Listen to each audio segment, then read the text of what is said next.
Hi guys, today we're going to read the story about Ferdinand the Bull. I hope you like it. The story of Ferdinand. The story of Ferdinand. Once upon a time in Spain, there was a little bull and his name was Ferdinand. All the other little bulls he lived with would run and jump and butt their heads together. But not Ferdinand. He liked to just sit quietly and smell the flowers. He had a favorite spot out in the pasture under the cork tree. It was his favorite tree, and he would sit in its shade all day and smell the flowers. Sometimes his mother, who was a cow, would worry about him. She was afraid he would be all lonesome by himself. "Why don't you run and play with the other little bulls and skip and butt your head?" she would say. But Ferdinand would shake his head. "I like it better here, where I can just sit and quietly smell the flowers."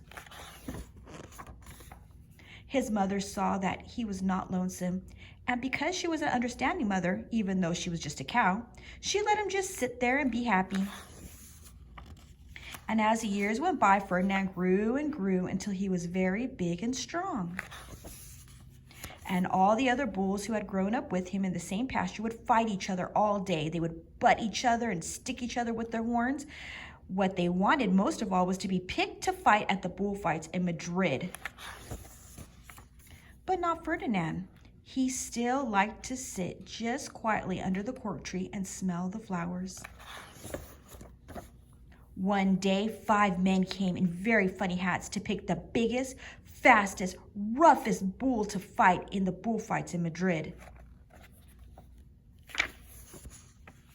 All the other bulls ran around snorting and bumping and leaping and jumping, so the men would think that they were very, very strong and fierce and pick them.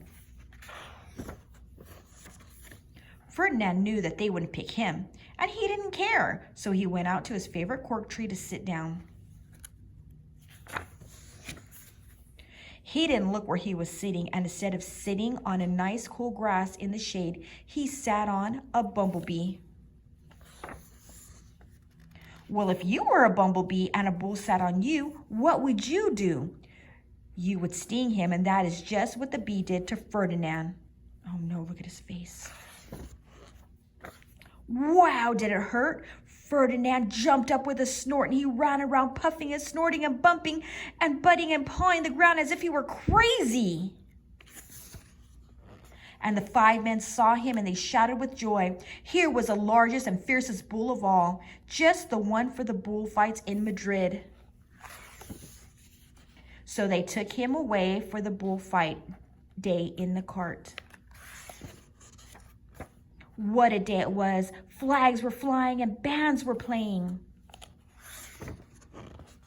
All the lovely ladies had flowers in their hair.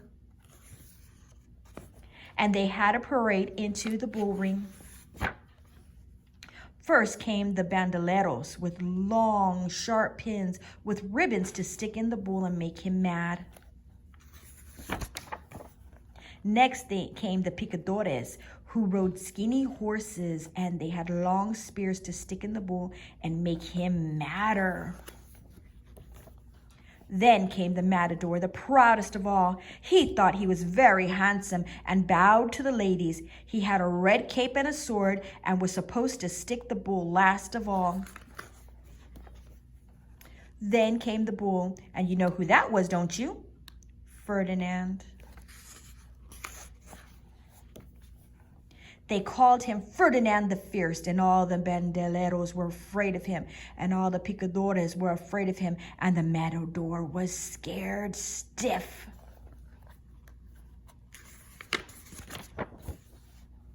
Ferdinand ran to the middle of the ring, and everyone shouted and clapped because they thought it was going to be a fight.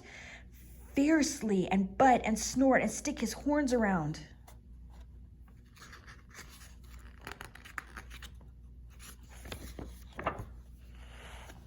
But he wouldn't fight and be fierce, no matter what they did.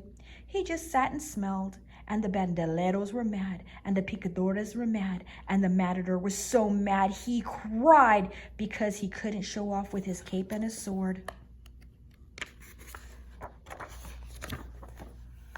So they had to take Ferdinand home.